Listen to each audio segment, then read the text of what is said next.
This is Motorola Razr 50 Ultra, and today I'll show how you can fix the incoming phone call receptivity problems on this device.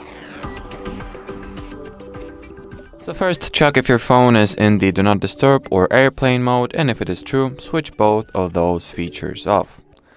You can also try to deactivate the phone call enhancement features such as VoLTE. And well, in order to do that, you will need to launch the settings on your phone, then go into Network and Internet category.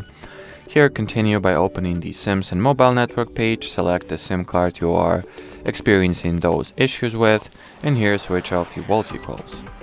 Then you can also take out your SIM card and wipe its contact part down with a cloth, preferably if the cloth is dipped in some kind of electronics-friendly cleaning solution, or simple alcohol should do just fine. And if neither of the aforementioned advices helped, I recommend that you contact your mobile operator or cellular network provider directly, since at this point most probably the issue lays on their end, not on yours. And well, as far as this video goes, that'll be it. Thanks for watching, and bye bye.